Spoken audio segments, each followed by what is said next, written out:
Hey everyone, welcome back to the Popcorn in the Face podcast. Today's pod is an extra special one as it is our very first Val's a Hater themed episode. In these episodes, we force Val to watch and respond to movies and franchises she has refused to watch or watched once and tried to forget about. So, to kick off our very first Val's a Hater episode, we have chosen the worldwide classic, Harry Potter and the Sorcerer's Stone. Before we dive into things, I just wanted to let the viewers know that this movie was released on November 16th, 2001. So coming up on almost 25 years old at this point. It is based on the best-selling novel series by J.K. Rowling, and this movie was directed by Christopher Columbus, who is also known for the Home Alone movies, Mrs. Doubtfire, Percy Jackson, and he also wrote The Goonies and Gremlins. This series or franchise is known for launching the careers of Daniel Radcliffe, Emma Watson, Rupert Grint, Tom Felton, and so many more people. And it has featured a legendary stacked cast of British actors and actresses, which I will get into a little bit later. So I know we're going to bury the lead a little bit here, as this is a Val's a Hater episode, which will be really picking her brain on her thoughts and opinions. But before we jump into Val's thoughts, Connor and I are going to get into a little bit about what our relationship is with this movie and franchise overall.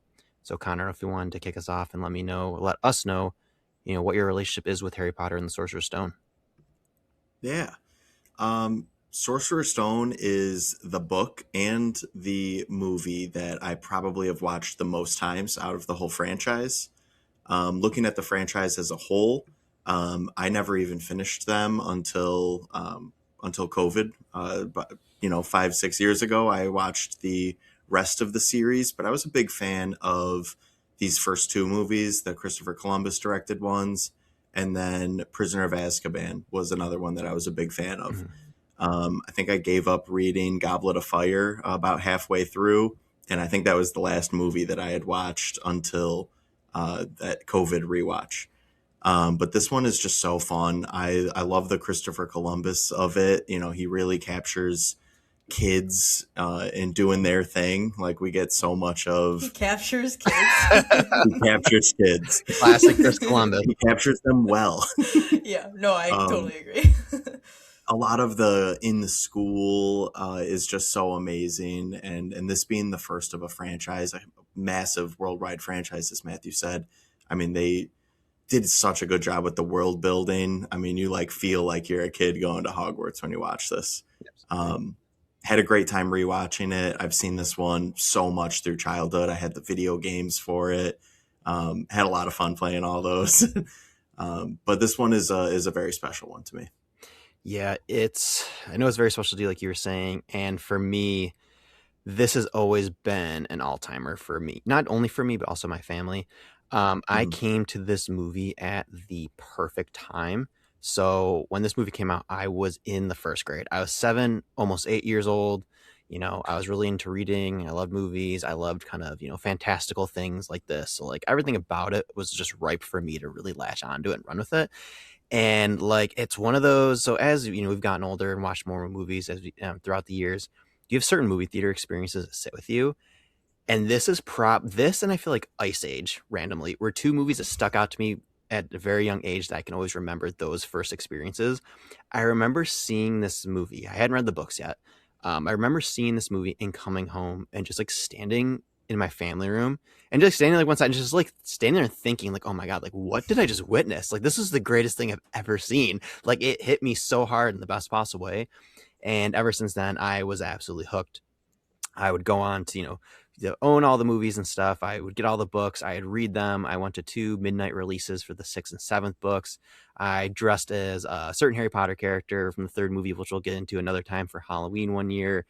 As many Harry Potter fans when we were kids, I eagerly awaited my Hogwarts letter in the mail, which never came, of course. I bought replica wands and other, just things from the movies. I had the Harry Potter games like you. I loved Harry Potter Quidditch World Cup. I had that for the GameCube. An amazing sports game, weirdly enough. Absolutely love that. And since then, I've gone to the Wizarding World of Harry Potter Universal. I did the Harry Potter studio tour in London. I was able to do that like 6 years ago. And before, I'll kind of get off my Harry Potter soapbox in a second. But I have one super fond childhood memory, like something that's really stuck with me for forever. I remember it must have been latter half of second grade, several months later after the movie came out. I was homesick one day, and my dad surprised me by staying home from work, taking a sick day, and he went out real quick and bought me the DVD of this movie. And he's like, "Hey, he's like, I bought you this. I got you some food. Like, we're gonna stay home today, and we're gonna watch Harry Potter." And it was just like, you know, as a kid, your dad, when he does anything like that, like so great. But that memory will always be so special to me, and it centers around this movie. And ever since then, my family has just rewatched these movies so many times. Like Oh yeah. in prep for this pod, I was trying to think back to how many times I've seen this movie. I've probably not rewatched a movie maybe more than this one. And this one, for nostalgia reasons, for quality reasons, for everything, I think this might be my favorite Harry Potter movie. And we'll get into that more, I'm sure, as we go through this whole series, as we plan to do. But yeah, this movie's extra special with me. And Val, it's really okay if you shit on this movie if you don't love it. No worries. But that's kind of all I have to say about that. But real quick, as I usually do with all of our pods, I try to find ticket stubs for movies we've seen, and I was able to locate Harry Potter and the Sorcerer's Wow. Stone, January 26, 2002, which is also, Still in yeah, a theaters. testament to the movie itself and its success and popularity, but also like how they used to carry movies longer term in theaters when they were Mhm. doing well. It's also kind of places that in a certain time, moment in time. But I know I've talked a lot. Connor shared his thoughts about this movie. I think we can definitely jump into maybe Val's first thoughts. So, any pre-watch thoughts, prejudices, any kind of opinions, things that are on your mind before watching this movie? Yes. So I have seen this movie before. So this was not my first time watching it. I It's probably been like 15 or 20 years since I have watched it, but I actually did remember a lot more about the movie than I thought I was going to. Like as it was kind of going on, I was like, okay, like some of these little scenes here and there like were kind of like ingrained in my memory and I didn't even remember that they were. But yeah, I would say this is kind of a franchise that I have just avoided purely because I know what I like and this is just not it. Like there's no other reason. It's not that I like think that they're going to be bad. Mm-hmm. It's not that I didn't think that it was bad per se. Like I did not hate this movie. I purely just know what I like and like I said, this is just not it. I think I would say I'm feeling kind of like indifferent towards this movie and kind of I haven't seen a lot of the movies in the franchise, so I can't speak on the franchise as a whole, but just kind of like the whole world of Harry Potter. I'm just a little bit indifferent and like I said, did not hate this movie. I truly did feel like it was a little bit of a chore to watch to watch it. It was a little long for a movie that like felt like a kids movie that I just kind of like missed, you know what I mean? Like when I was growing up, like it was just not something that like I latched onto back then. And so like to kind of like come back now into the mindset of like an adult watching it again, like seriously, I was just kind of like felt a little bit more like a chore to watch it. I was a little bit bored. Mm-hmm. But I did not think that it was a bad movie whatsoever. I thought it was cute. I thought it was fun. Um, yeah, I have a lot of thoughts on kind of like why I think I don't gravitate towards these types of movies. If I don't know if I should share that now, I but okay, Yeah, so go for it. I know you mentioned like that this was like you were just absolutely like enthralled, Mm-hmm. Matthew, when you saw this movie for the first time. Like I obviously didn't have that moment being just like younger than you True. obviously. So when this movie did came out, I was literally like 1 or 2 years old, so Yeah. I feel like I didn't quite catch that in the theaters. I remember when these movies were coming out, and I did see a couple of them just based on Connor being interested in them at the time. But again, since Connor was not really like super obsessed with this franchise, like he liked it, and like he definitely, I do remember him enjoying it as a kid. But that being said, I think our parents didn't really like weren't really on board with it. Like they did not like it. It's just Right. like I think have this movie being like a family movie, like I feel like every family that I know that likes this movie, it's the whole family that likes True. it and it's something that they can enjoy together, and we just didn't have that. This was kind of like Connor liked it, my parents entertained it a little bit, but like we weren't like a Harry Potter family. Yeah. um and then I do think that I also, aside from the movies, like I also am just like not a big reader of like book series also. Like I feel the way that I feel about franchises is I'm not interested in franchises. I'm also not interested in like book series, book franchises. I don't know if that's the right word to describe book Yeah. series, but you know what I mean. Mhm. Sounds right. I yeah, I'm like that's probably right. I never watched or never read Twilight. I never read The Hunger Games. I just like never really have. I very much like standalone stories. Like Mhm. I have just always gravitated towards standalone stories, in whether that's books, movies, anything. Like I really just I love when they build the worlds within like a 2 hour time frame. Like that's Right. I love seeing the story start to finish in one moment, seeing everything that the director or the writer puts out there. I just like seeing the story in a whole or as a whole right then and there. Um, I also don't really gravitate towards fantasy as a genre at all, like or as a, I guess as a Mhm. whole as well. I don't really lean towards like wizards or Yeah. anything like that. Like it's just genre preference. Mhm. Like Mhm. again, it's I don't think it's bad. I don't like the genre. It always has felt a little bit like boring to me, and I think there's a few exceptions, Game of Thrones being one Mhm. of the exceptions, just for obviously who doesn't like Game of Thrones. I feel like that would be a lot of people's exception who don't like fantasy. I feel like I've heard that before. um and then lastly, I would say I think I kind of touched on it a little bit already, but I would think that nostalgia is like a huge, I think it's a critical component in liking these movies as an adult. I don't want to like make such a bold statement, but I would say that I can't imagine an adult of my age being like starting to watch Harry Potter and like being as enthralled with it as a kid once was. Like I just don't think that that's possible. I Mhm. don't think anyone is doing that. I don't think anyone's watching Harry Potter now for the first time as an adult and being as invested in it. I think nostalgia is like the actual key to why Mhm. so many people love this movie is purely because it, especially in our generations, like Gen Z, millennial, it's like those are the generations that enjoy Harry Potter, and it's purely just when it came out, what the age you were when it came out. It's such a comfort series of movies for so many people, Absolutely.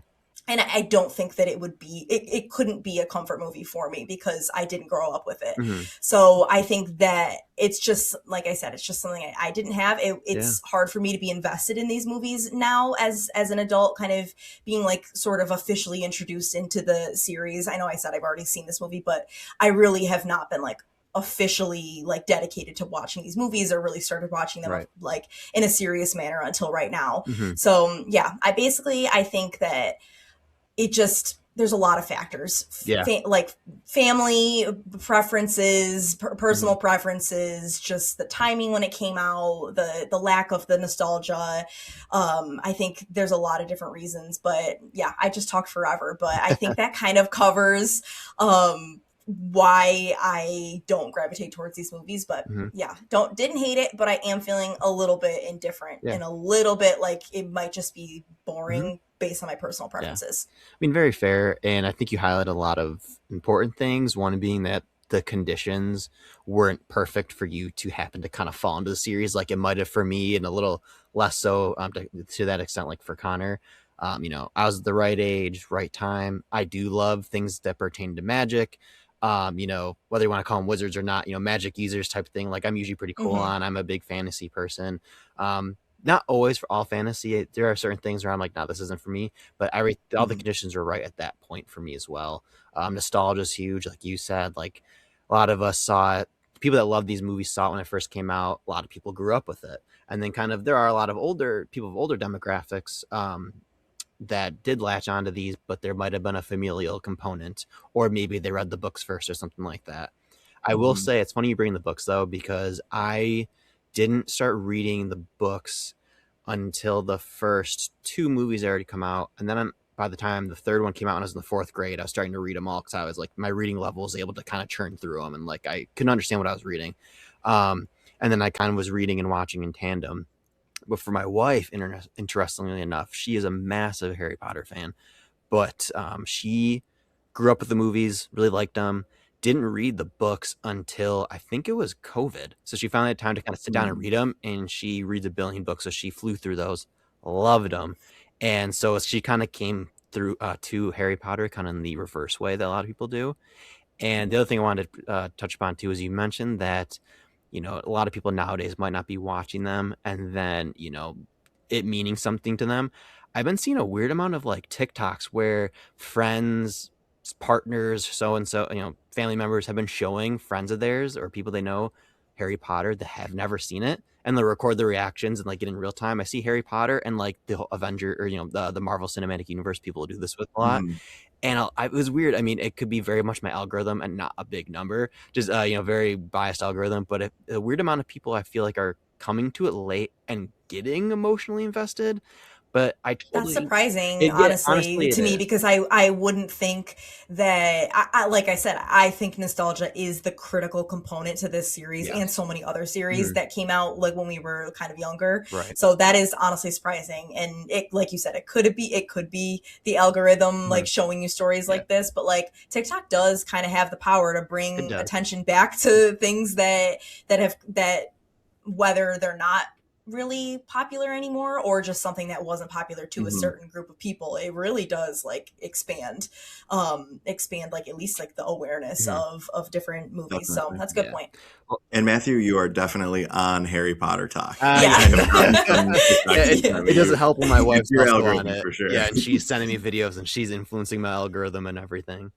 Yeah. So, Yeah. before we move forward, though, glad to hear indifference. I was expecting you just be like, nope, this sucks. I hate it. We're not watching the rest of these. So glad, honestly, pleasantly surprised by your little, Yeah, I mean, wayward. I'm not a monster. Like the movies are cute. Like Right, right. I don't, and I don't mean that in like belittling way Yeah. at all. Like they They're for are. babies. I'm For like, it's cute literal that you like children. Yeah. that. No, I genuinely do feel like they're cute. Like the Mhm. kids are freaking adorable, and it's like a fun concept. Like I really am not like.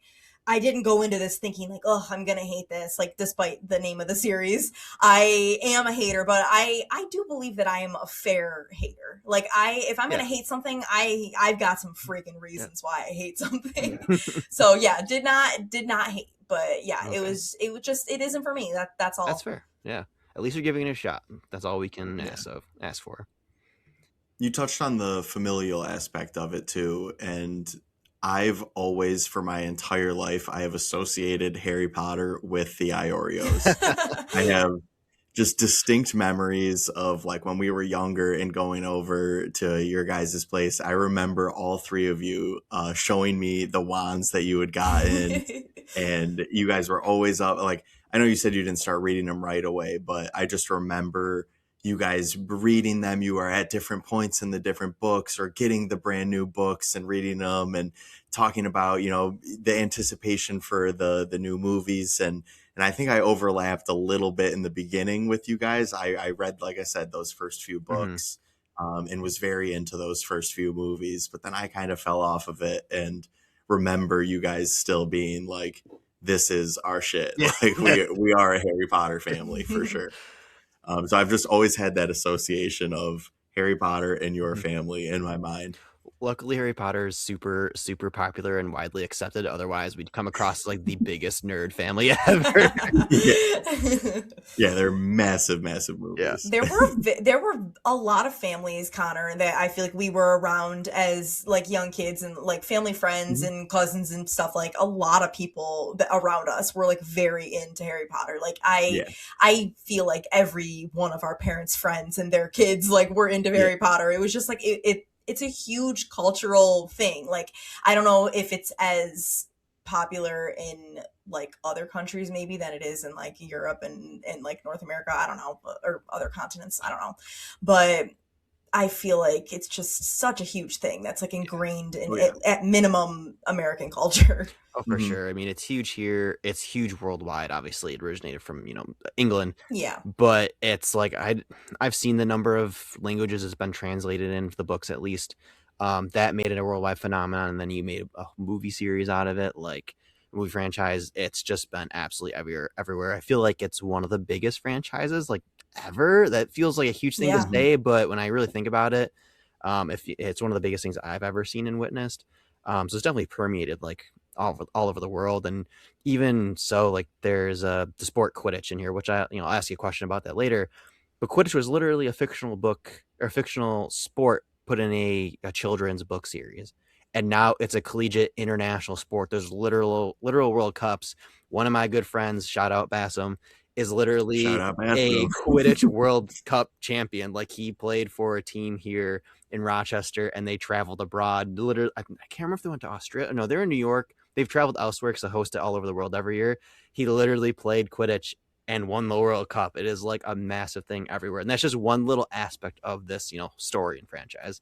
Yeah. I know I've kind of veered off a little bit, but chugging right along. So you kind of let us know a little bit about thoughts on Harry Potter leading into this rewatch, what you kind of vaguely remember maybe or how you felt about it from years past when you saw it the first time.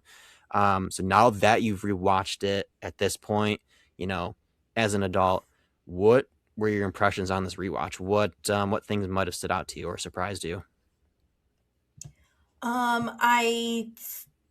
I guess last time I saw it, I was probably, I don't even know how old I was. I was maybe around the age that they were in the three kids Yeah. in the movie. So I Hmm. guess now looking at it as an adult, not that it surprised me, but like they were so cute. Like they were absolutely adorable. Like they like stood Ron Weasley, like so He's freaking so sweet. funny. Yeah. He's so cute. And like it just stood out to me like how like yes, like their acting is corny, but it's like I don't judge kids acting obviously to the same standard that I would judge an adult, but it was corny in like the best way. Like it was just adorable, like watching them in this movie just like become friends with each other and like navigate the school for the first time. And yeah, I thought it was very very cute. I thought that Alan Rickman as Professor Snape was extremely annoying. Me too. I get it. Like I understand what they're trying to do, but like that was annoying. The character of Um Snape or Rickman playing Snape? Like Rickman is annoying or Snape was annoying? Rickman playing Snape. Oh. Like I don't know if there's like a better person to play him cuz like I feel like I have not read the books, but like it felt like a fitting casting, but it just was an annoying. Yeah. He's just an annoying character, annoying. He's annoying. Like I just was like this is annoying. I know that's kind of the point. Like he's Hmm. supposed to be like a villain. Like I'm not The saying that just diversion because villain. He's the one that's yeah, supposed to yeah. Yeah. look Yeah. He's the red villainous. herring there. Yeah. Yeah, Thank you. he was just annoying. But yeah, I mean, I have a couple other thoughts. I don't know if you're gonna like ask me about specifics but I'll put it over to you guys. Um, I had a blast on this rewatch, honestly. I was taken aback by how long it took for us to actually get to Hogwarts. Hmm. I remember these early movies have the segment with Uncle Vernon and Aunt Petunia and that spoiled rotten shit Dudley. It was just like so frustratingly funny. But we don't see Hogwarts until minute 40. Um, I also was, Val mentioned it, I was kind of taken aback with how long these movies were. It has been a while since I've watched them, and I was like, oh my God, this one's long. And like, we literally just got to the school 40 minutes in, and there Hmm. was still like almost 2 two hours hours of left. movie taking place at the school. But they did such a good job with the world building. I get so giddy with Hagrid taking Harry through Diagon Alley and like getting his supplies and stuff. Hmm. Love Yeah. um, the bad CGI stood out to me. I remember specifically one moment before watching it. I was kind of anticipating it, and it was Neville falling Oh yeah. when he gets hooked. You know, he can't control the broom, and he falls from a lamppost or something. And I just remember that being quite corny CGI. But there was a few others that really stood out Hmm. of the dated 2001 CGI. But I mean, Hogwarts is just so cool. They really did such a good job setting up the school, all the little details in it. I mean, it really was beautiful. Um, the kids acting, I feel like when I was younger, I really thought they were better actors than they really were. But yeah, we're not They're going to what, like judge. 11? They're They're like 11. 11. They Yeah, literally, so yeah. it's Yeah. like as 11-year-olds, I'm like, Mhm. it's fine. Also, like, they're British too, so it's like sometimes I thought maybe like Hermione was like hamming it up a little bit, but I'm like, she might No, just be she's British. literally Like, just that might British. just be, which I know she is British, but I'm like, that it might just be Right. because she's British that it sounds like she's like hamming it up more than she actually is. Like, that might just be how she talks. I think she has Mhm. more of a stereotypical posh kind of like British Yeah. accent. So it's probably like the ones we hear mimic the most is hers when that's just literally how Yep. she speaks. Yeah, definitely. Well, another thing that I just randomly thought of this, but another thing that like I would say didn't surprise me, but like really stood out to me in like the best way is the score of this movie. Thank Obviously, you. like I was I waiting for the someone to bring yeah it I up. this had it for questions that later. yeah, Nice. the score is the like shining star of this movie Oh, to yeah. me in every single way. I think just because I don't find these movies specifically nostalgic, I find John Williams specifically nostalgic. Yep. He is the So greatest. it doesn't matter what he does. It's like he just has such a signature sound that brings out a nostalgic feeling in whatever you're watching for people, at least in our generations. Like, I don't know I don't know how other generations like respond to his music, but I do feel like I mean, he older. was What was that? Jaws. He was Yeah, Jaws. He fair. was So Star I guess our Wars. He was parents' Indiana generation too. Jones. I mean, yeah. Yeah, true. So our parents' generation, millennials, and then maybe like older Gen Z, I feel like really like we just all resonate with John Williams Mhm. because his music is just incredible. Yeah. It like brought back memories again, even though like I said, I don't even have like that many memories with this movie, but like it's so Mhm. good. Like I actually didn't even like remember that John Williams did the score for this movie, but then like within 4 seconds of hearing it, I was like, well, I can spot his music a Yep. mile away. So I was like, it's obviously him. Yeah. But yeah, that to me is like the like absolute shining star of this movie and what I assume to be the whole franchise. Yeah. Yeah. John Williams is the Michael Jordan, LeBron James, Kareem Abdul-Jabbar, Larry Bird, and Magic Johnson of film composing, like all in one. Like there is no one that rivals him. There are some really Yeah. great ones, and one day I hope we can do an episode where we talk about composers. But to me, he is S tier, can never be touched. He like Connor was, He's the GOAT. yeah, like He is literally, the Yeah, GOAT. like Connor he was really listing off. is. Yeah, Connor is listing off all the famous franchises he's done. Like those scores are just so you can think of them on the in a drop of a hat. They're so synonymous with those franchises.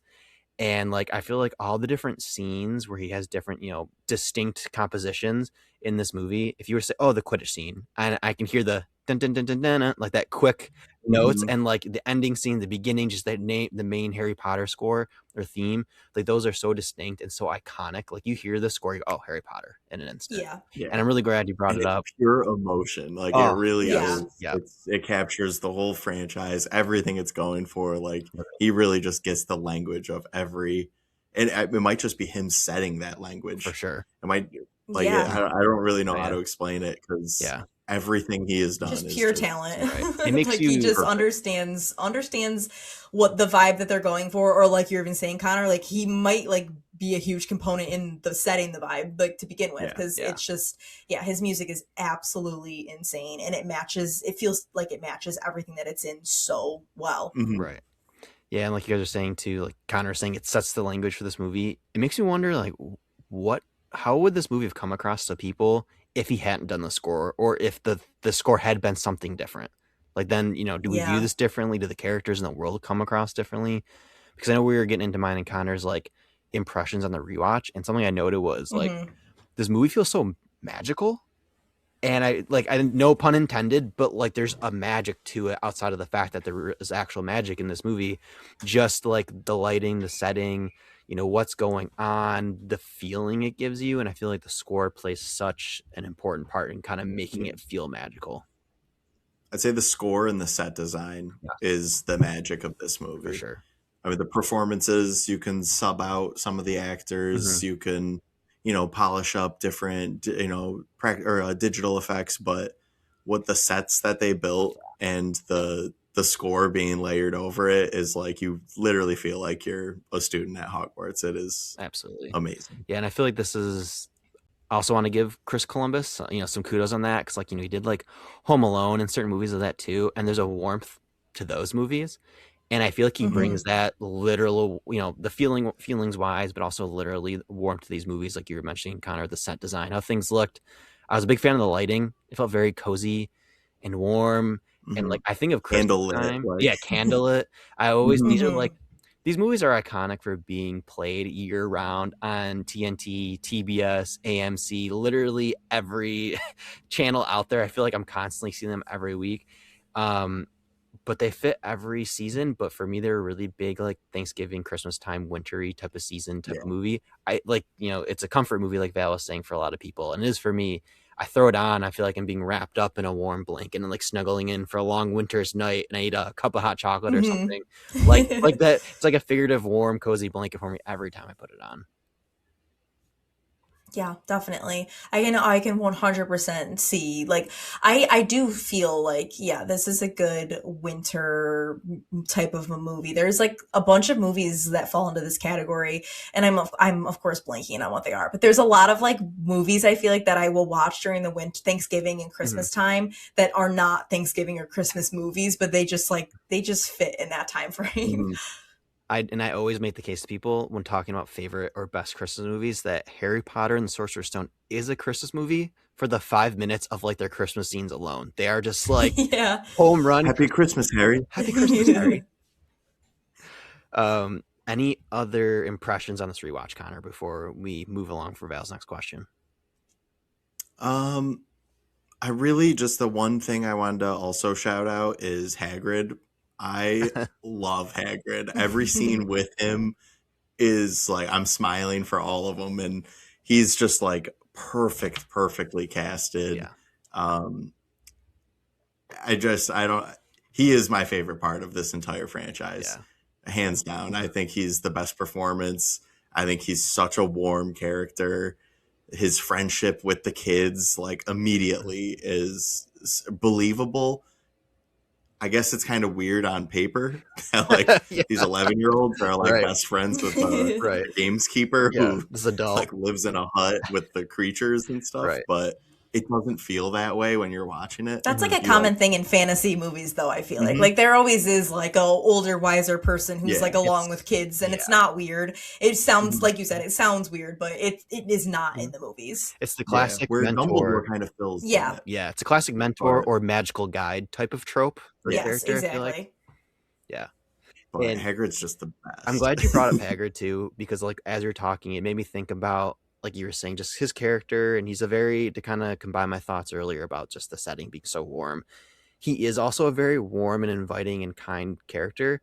For sure. And in this story, the first time you meet Hagrid is when he busts down the door on that little island in the lighthouse with the Dursleys, Mhm, and you have all of a sudden Harry's pulled into the magical world from being stuck in this terrible, really, dreary, miserable life with the Dursleys. And the first person to literally bust on that door and crash in his world from the Wizarding World and show us the direction he's going to go into is Hagrid, who is this very warm and inviting guy. And Harry's never felt that before, so this is his first friend, just literally like yanking yeah. him out of that terrible world into this new one. Yeah. Such a perfect call to adventure. Yeah, It's been done in so many different fantasy franchises, and this one is just the best. absolutely. The letters attacking the family, they're Yeah, going iconic. insane to the point where they go put themselves We're going on an away, island. far away. Yeah. And two, you mentioned Hagrid or Robbie Coltrane being the perfect casting for Hagrid. I was going to say this later for our little fun fact section, but I'll plug it in now. I do know from my many deep dives into like Harry Potter behind the scenes stuff, that when J.K. Rowling originally wrote the book series, she envisioned Robbie Coltrane as Hagrid because he was Oh, already a wow. known actor, and she like was like, oh, he's exactly what I want Hagrid to be like. So when she sold the movie rights for her books, she had a couple stipulations in mind, but one thing she pushed for heavily was like, I want Robbie Coltrane to play Hagrid. Like, he is the guy. I literally based him on him, and they got him, so he couldn't get better than that. That's amazing. And I'm so glad they did. That's one of those little pieces, too, that if that wasn't correct, I don't think the movie lands or at least holds that special place with a lot of people. Yeah. They do so many things right in these movies, and I feel like they knocked the ball out of the park with like the casting. There's just no Mhm. miscast. There's no holes. So if you did have one random miscast, I feel like it would be very glaringly obvious. Yeah. So I know we've talked about kind of Val's first impressions, what, Connor and I think about the movie, clearly what we love about it, you know, keeping up with the namesake of the episode. Anything you hated about this movie on the rewatch? Any specifics? Anything?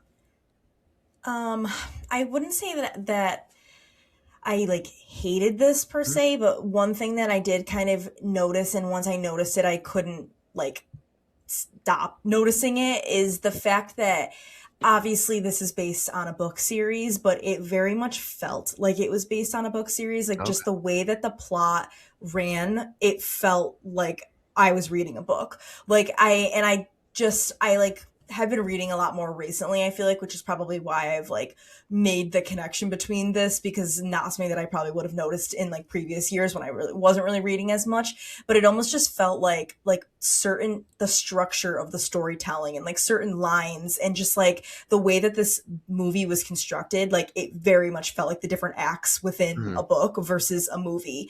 And Mhm. I did not like it, but it felt like maybe it didn't translate as well on screen for me. Which I'm probably the first person to ever say that, like in the world, because this movie is so beloved, and I feel like a lot. I feel like it's like famous for being a good on-screen adaptation, Mhm. but I just felt like I don't know. It felt very much like a novel to me and less like a movie. Like it felt like a novel turned into a movie versus just like a movie, which yeah, Right. obviously that's what it is, but I like felt like it was that. I understand that. So It yeah, I don't definitely know if does that makes feel sense, but No, that's totally. kind of yeah, that's kind of how I felt when I it's was watching it.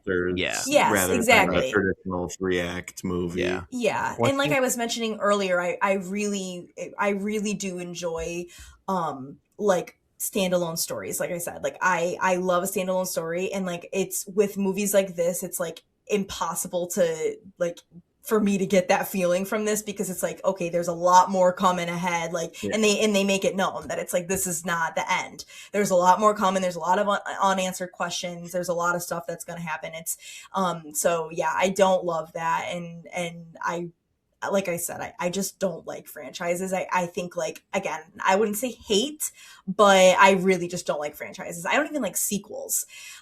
So let alone and knowing that there's 7 more movies coming, like I yeah, I would say that probably like the way that the structure of the storytelling, and then just the fact that I'm like, oh, I have 7 more movies to watch. Kind of do hate that. I do hate that I have that many more hours to look forward to. So that's probably like the biggest thing for me. Mhm. I think it's very fair, and a really good observation about the structure.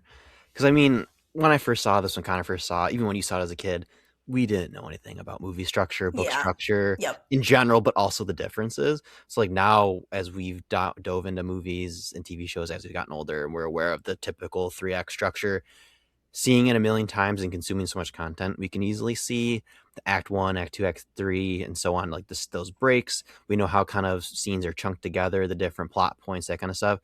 But book structure is definitely different. And having read these Mm-hmm. books myself and read the first one a few times, like I can see the delineation or the differentiation between each chapter, and I can picture like the chapter title and the little the little illustration they have Mm-hmm. each thing. So like now that I've never really thought about it, I think since I'm so grandfathered in to this movie from my original watches as a kid when I didn't really understand the making of all this stuff, now being an adult thinking about it in this way, I can totally see what you mean about how this lays out a little bit differently, how Connor said it's the chapter by chapter kind of layout and it flows differently.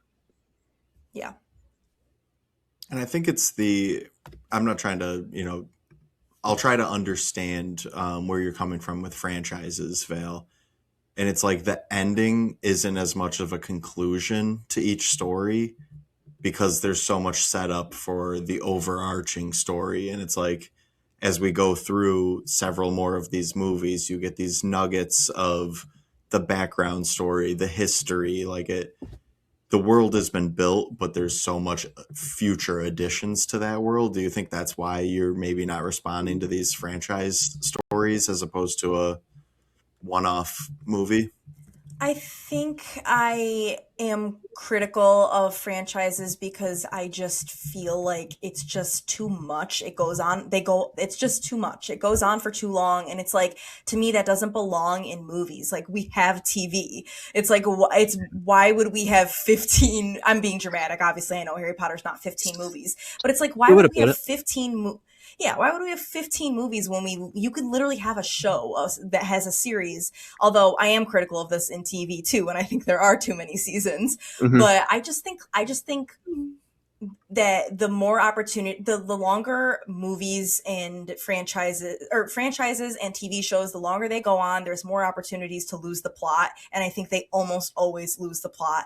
I'm not going to Mhm. speak for Harry Potter because I have not seen all of them, but I have yet to see an instance where a show with 10 seasons, 15 seasons, or a movie that has like 7 or 8 parts. Like, I have yet to see them nail the ending, secure the story, protect the story. It's Yeah. like, it just feels like the longer it goes on, like the more they just lose the plot. And like, I've just think maybe I've just been disappointed a lot of times by like the endings of different movie series and TV shows that go on too long.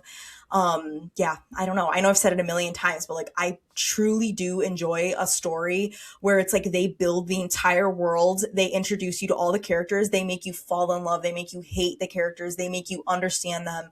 And it's like that all happens in like an hour and a half to Hmm. 2.5 hours. Like, that is so impressive to me, to be able to build this world in such a short amount of time and like make you feel certain things, like, and then it's like it's over. It's like that's the conclusion of the story. And like, I really love viewing like media in that way, where it's like that's it, like that's it. It's, you got everything that you need out of it.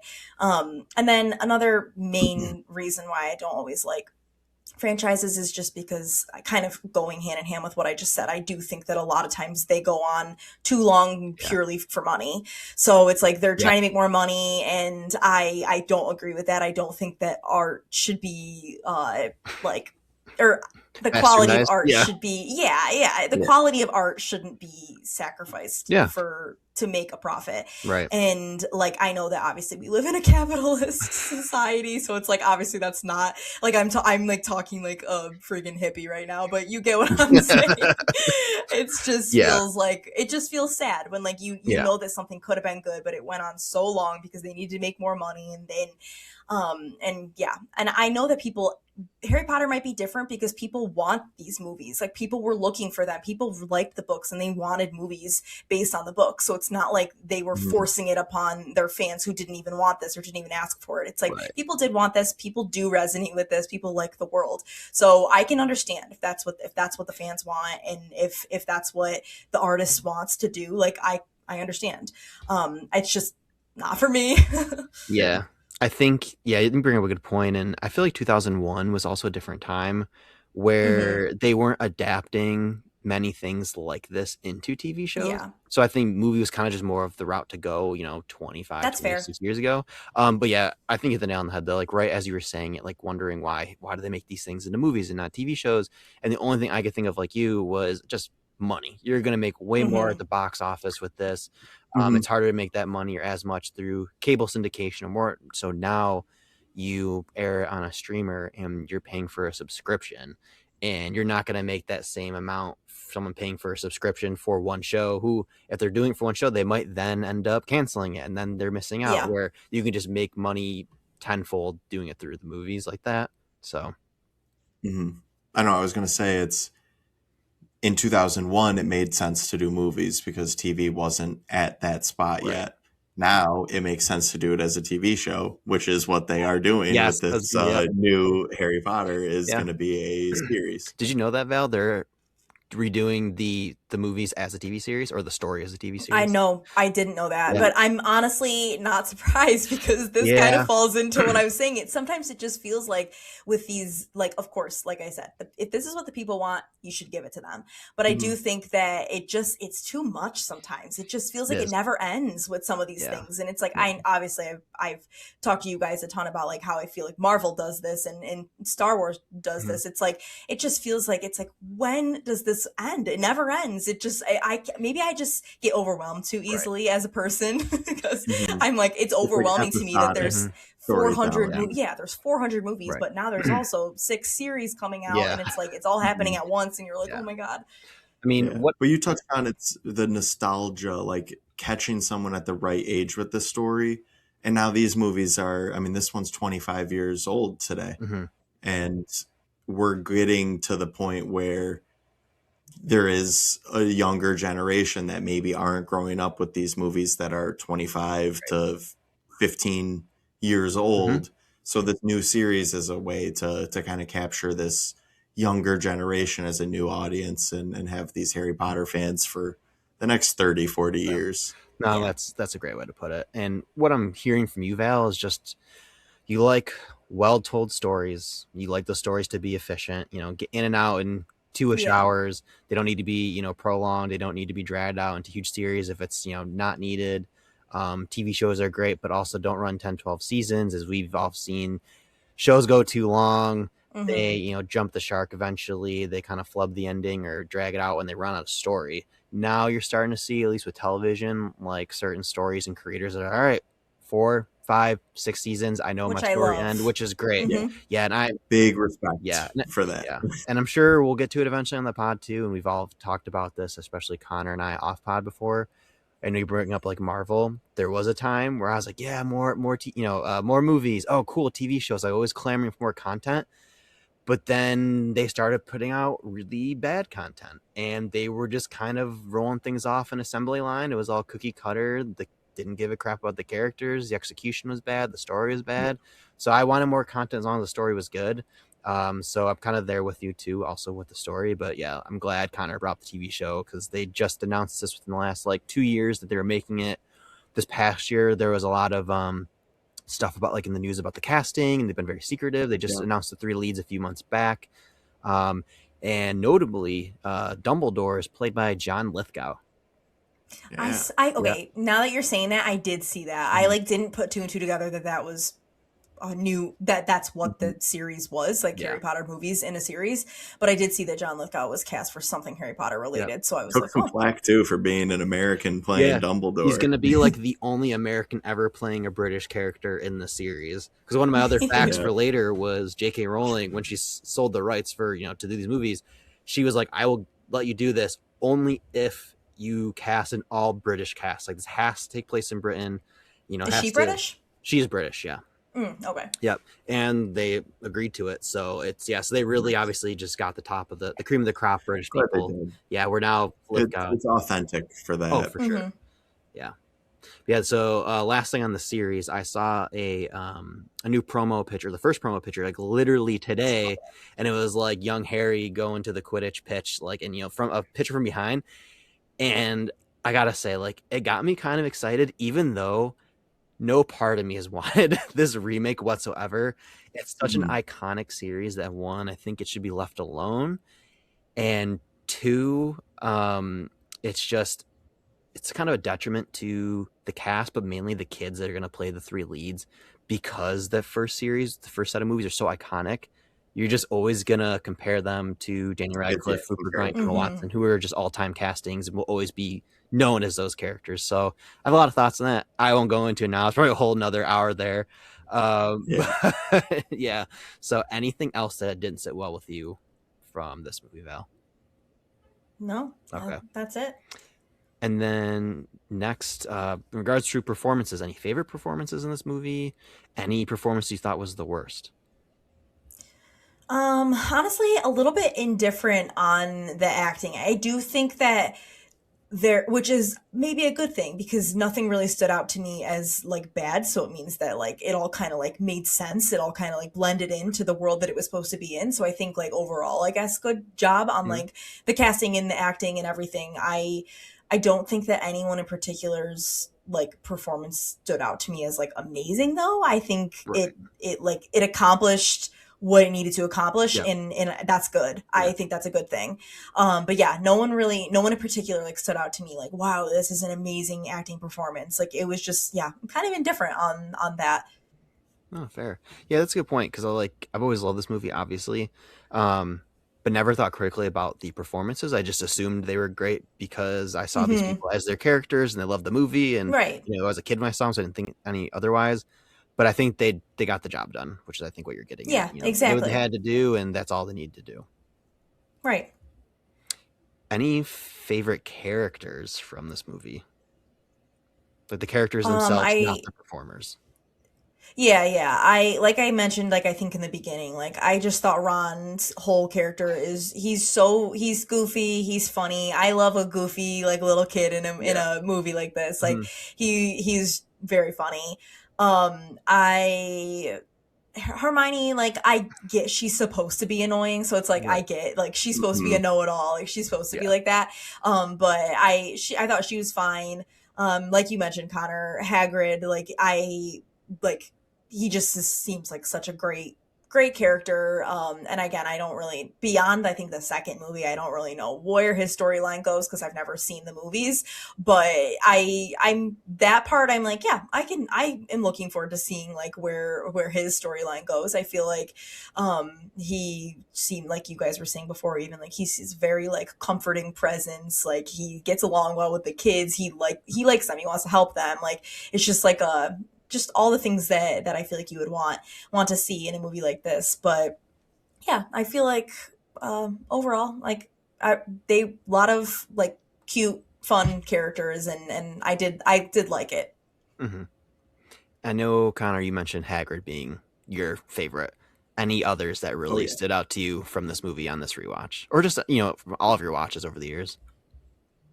I do like Snape. I am a big fan of his character, just being that like, oh, it's him. Like, and as a kid watching it, like you fall for it, and Hmm. you're like, oh, he is evil. Like he's mean, and he's mean to Harry Potter and all this stuff. But I can understand your criticism. I do. I think he's very good in these. Yeah. Um, and like Matthew, you said, there's such a good run of British actors, and some of them are just kind of one-offs, or they're not in every movie. And we'll talk about it more in the future movies. But there's some incredible performances that are to kind of pop in, like a random actor. You're like, oh my god, I didn't know they were in Yeah. Harry Potter. So I'm excited to see how you react to some of those characters as they emerge in future movies.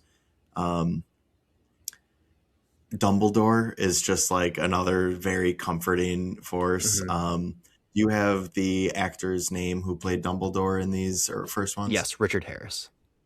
Richard Harris, who's Hmm. unbelievable. He's just so I almost wish we got more of him in these first couple movies, because the later movies he unfortunately did pass and was replaced. The actor was replaced, and we get a lot more on screen time from Dumbledore in those future movies. Yeah. So it just like really makes me sad that we didn't get more of him in these first couple. Yeah, I'm glad you brought him up because he's always been one of my favorite characters, at least from these earlier ones. Part of that being Richard Harris's performance. I didn't know this growing up, and then as I got older and learned more about film and looked into all this stuff, like I learned that Richard Harris was just like a legendary British actor. And so to get him for this movie was like a really, really big deal, and I think really legitimized them. Hmm. And I've from the readings of the books and other people's opinions, he seemed to be the most faithful portrayal. And there's kind of some comedic examples of why his portrayal might have been better than Michael Gambone's, who plays Dumbledore in 3 through 8, and movies 3 through 8, and we'll get to that eventually, and that will be a whole discussion. But Harris brought the light, deft, soft touch to that role, and a really cool story that stuck with me for years. Another one of my, I think, my DVD behind the scenes kind of casting things that he said in an interview, he originally like didn't want to take this role. He's kind of like, not really interested. Apparently his granddaughter was a huge Harry Potter book fan and was like, "Grandpa, like you have to take this role. I will never talk to you again." So he's like, "All right, I gotta play Dumbledore then." Guess you got Yep. to. Great career decision. Oh, literally, so Yeah, iconic. But yeah, I always loved that's awesome. Dumbledore. Snape always annoyed the shit out of me, but I know that's kind of the reason. Yeah. So I think Alan Rickman's casting was perfect, and I'm a big Maggie Smith fan who played Professor Oh Minerva yeah. McGonagall. I love her in a million movies, but she's always been iconic for this role too. Hmm. I know I kind of been plugging in some fun facts, but I know we purposely etched out some time for any random facts from Connor and I, since we are more of the Harry Potter fans than Val. Connor, did you have any facts prepared that we didn't already kind of throw in there? Not really. I think we've kind of peppered them in through the rest of this Yeah, episode. we've done a good job at sliding them in there for sure. I think I've kind of mentioned most of mine, but a couple other quick things that I wanted to throw out there too. I know I've talked a lot about casting, with Dumbledore, Hagrid, all the British cast and everything. I know it was a really, understandably so, is a really important thing to get the casting of like Harry right. He is the lead character. He's going to lead potentially a multi-movie franchise. Um, it's been widely reported by him and his parents in interviews that so they had an extensive casting process and they couldn't find the right kid for Harry. They, auditioned so many kids. And one day, the director Chris Columbus was watching a BBC like TV series recreation of David Copperfield, and in that series, young 9, 10-year-old Daniel Radcliffe played young David Copperfield, and he's like, "That's the one. That's our Harry. Like we got to get that kid." And it turned out it was the son of like I think another producer's friend. It was a producer's friend was Daniel's father who like kind of worked in the industry. He did some different things, and so they approached the parents for the role of Harry. They turned it down for Daniel because they're like, no, he's a kid. Like we want him to have a normal childhood. Originally they So were much for no, literally they were that. pitching like initially they're like, we don't want him to do all these movies, and there goes this whole childhood, and like they wanted to film in Los Angeles. They're like, we live in England, London, like we're not going to go out there, and so eventually they were able to get the filming to be all in England anyways. But how they end up kind of continuing to pursue Daniel Radcliffe was they then knew, or like the parents and Daniel were going to be attending some play. So Chris Columbus and one of his producers attended the same play to go talk to them. And Daniel Radcliffe tells this story where he's like, I'm sitting at the play with my parents and I peer over my shoulder and there's these two guys just like keep looking at me. And he's like, I don't know why these guys keep staring at me.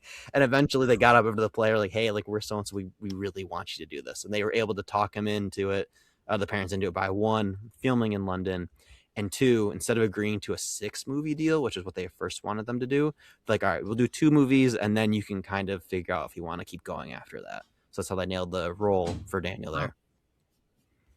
And then the other real quick thing was I've seen interviews with all the people behind the scenes where they've talked about how they literally film movie, world premiere for Harry Potter and the Sorcerer's Stone, and then like the next day they all were flying back out to start filming on the second movie because they knew they had a race against the clock with how young these kids were. That like we need them to be the appropriate ages. We don't want them to be super old, which we see all the time with TV shows and movies Yeah. now, a la Stranger Things, where the kids are like the actors like 10 years older than their on-screen characters. But they rolled out the production of the first 2 movies especially really, really quickly, just back to back. Which I can appreciate because now movies and shows take way too long before the next season or the sequel comes out. And Yep. that is it's just not a good look. I know it's inevitable. Obviously, they're going to get older. Yeah. Like, you can't stop that. But it's like I don't know, they should hustle the production a little bit more, in my opinion, Yeah, if when we you're want to working keep with things consistent. kids as the main Yeah. characters. I mean, we all just watched Stranger Things wrap up after a 3-year Yeah, gap it was where jarring. they're in their 20s now. Mm-hmm. We watched them when they were actual children playing the correct ages, and then they're like Right. adult, Literally. still playing children. Mhm. Yeah. So that's all the main questions we had. I know prepared for Val, for me and Connor.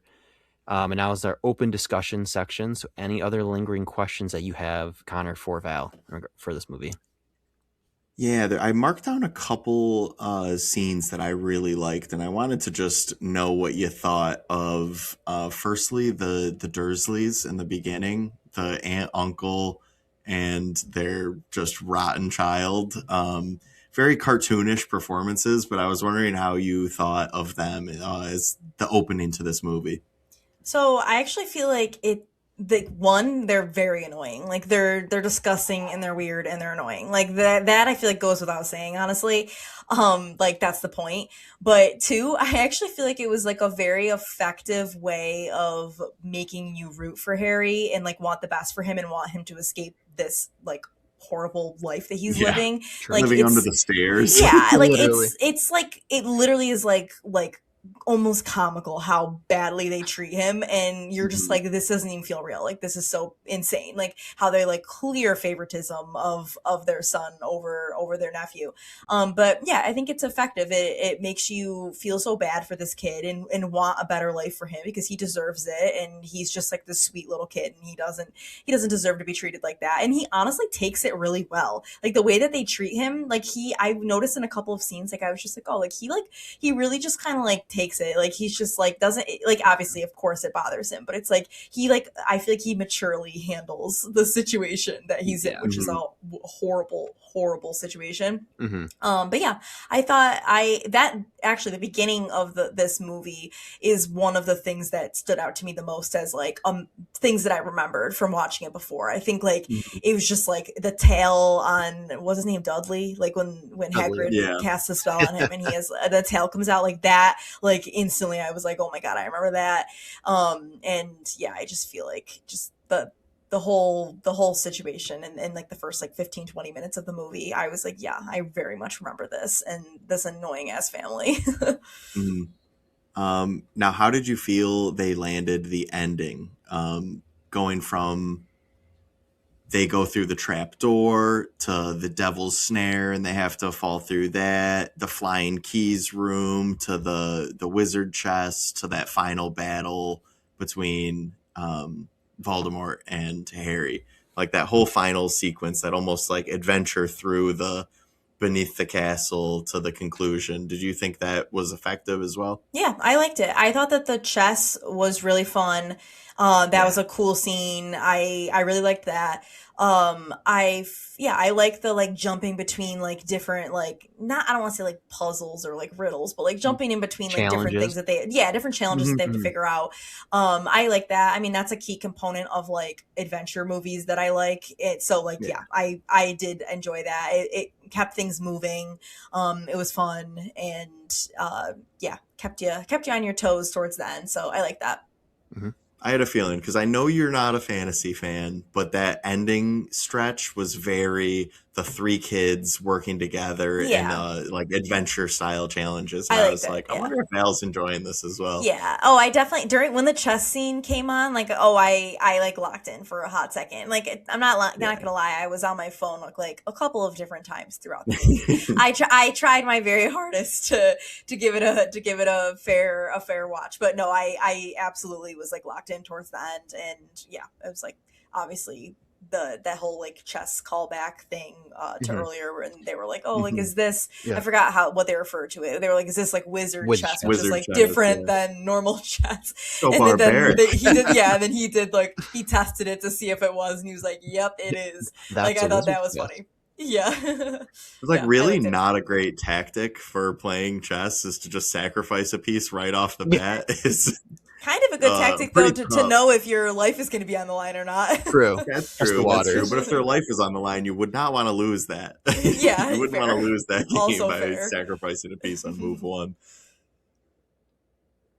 Any other questions, Connor?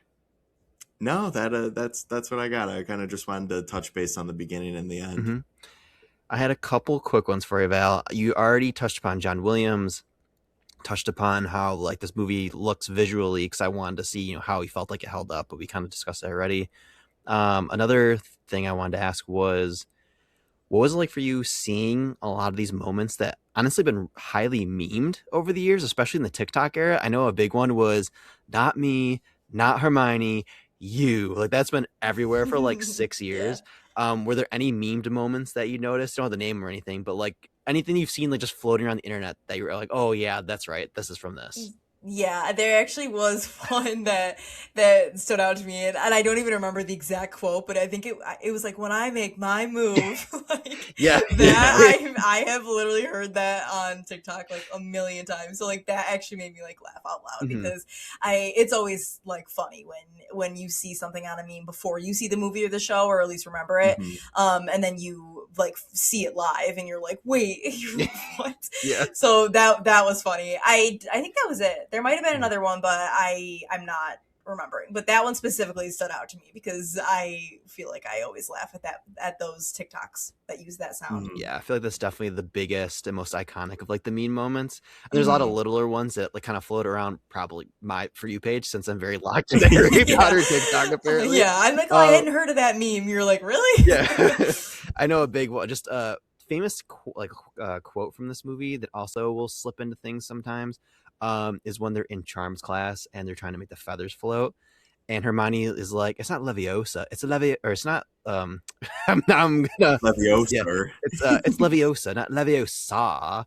And so like that, I feel like I've been hearing for 25 years, and you wouldn't know it Yeah. now that I couldn't remember it right in this moment. But any, I love that stretch of the movie yeah, through the mhm, classes when we're just seeing them in mhm, their first days of each of those classes. yeah, The movie's really long. I would have cut out other stuff to have more time of them in classes. yeah. It's you mentioned the world building earlier, Connor.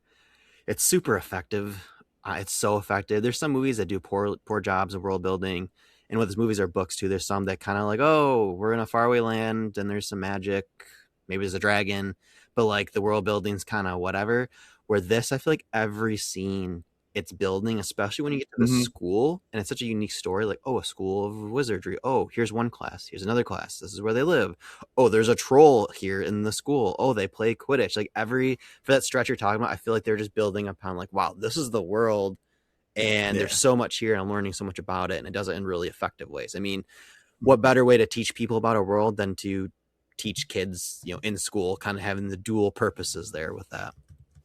Yeah. That middle hour is just like pure world building and it's a lot of fun. Like I said, it's 40 minutes until we get to Hogwarts and then Mhm. it's like sorting hat, here's the dorm rooms, we're in classes, you're going to be on the Quidditch team Mhm. and we're just off. It's just a lot of fun through that stretch. Yeah, I had two other questions for you, Val.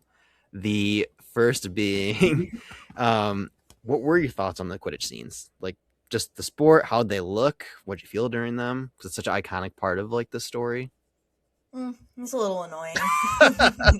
You didn't gotta love. be Sorry. gotta be on. No, I was just gonna say I yeah, gotta be honest. Definitely lost me there. Mhm.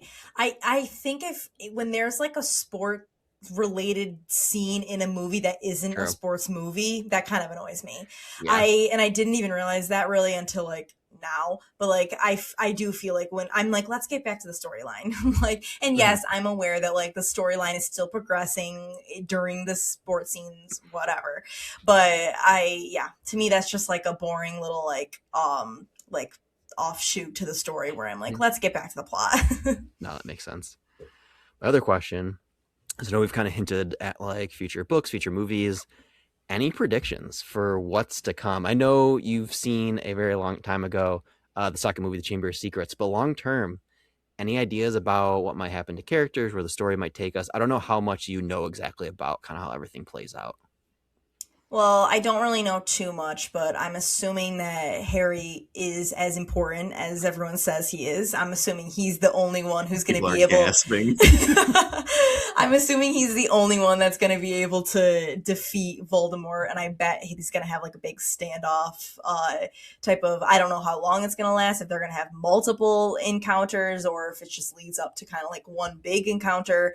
But I think that Harry will end up. I don't know if maybe people will die. I don't know what goes on, but I do think that it's like you kind of mentioned earlier, Connor. It'll get more serious. I think the kids will get obviously they get older, they have more responsibility, have bigger, scarier challenges to deal with as they try to like protect all of the wizards from dying, or at least, or not the wizards, the what do they call them, the ones with the Muggle born. The Yeah, muggles. yeah.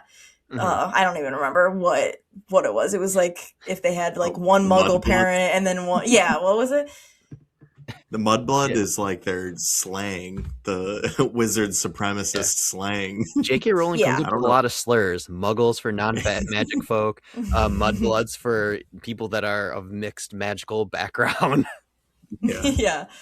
But yeah, I'd say there's got to be at least a few big standoff moments, and yeah, maybe people will die. I don't know. Maybe. We'll see. You're going to find out one way or another. I'm It's gonna going to find force you to watch apparently. these movies. I'm like only 12 more hours. Actually, it's probably more than that. I'm like only Probably. Buckle up. 20 more hours of watching Harry Potter movies. Grab your broomstick. You're going for a ride, Val. Any final thoughts, guys? No, No. I don't have anything. Okay. I have one more point just to make before we wrap up. I know we talked about, obviously, book adaptation. As book adaptations go for movies, very, very faithful to the source material. As someone who's read the books myself, the only two differences that are pretty minor that they don't include in this book, so it's only like a little over 300 pages. It's not super, super long. There's a scene where the kids help Hagrid bring his dragon Norbert to the roof of Hogwarts, and Ron's brother Charlie, who works in Romania with dragons, flies in, picks him up, takes him off to Romania to probably bring him to like some type of reserve or kind of safe haven for dragons and stuff. So Norbert gets taken care of. That's pretty quick. And then in all the little challenges after or at the end of the story where they're trying to seek the Sorcerer's Stone, the one that I can remember they didn't include was there was a series of like potions and vials, and there's like a task where you had to figure out like what wasn't poisonous, and then you had to drink it or something like that, and you had to just pick the right one. So they had to use some like poison, like potions, knowledge from their classes or something like that. But overall, they did a very good job adapting it.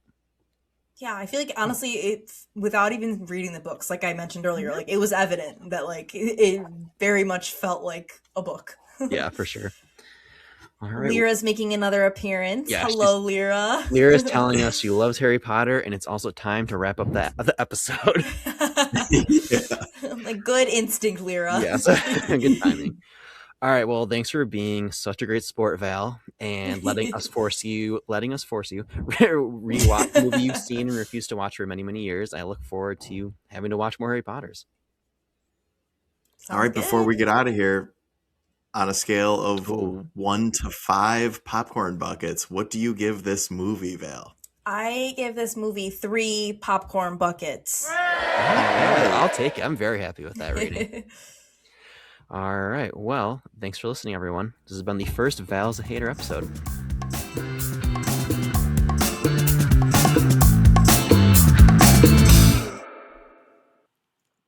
Thanks for tuning in to another episode of Popcorn in the Face. If you enjoyed today's episode, make sure you're following us on Instagram at Popcorn in the Face Pod for episode updates, behind the scenes content, and all of our movie opinions. New episodes will be available on Wednesdays on YouTube, Spotify, and Apple Podcasts, so be sure to hit subscribe so you never miss one. Thanks for listening, and we'll see you next time. Happy Christmas, Harry. Happy Christmas.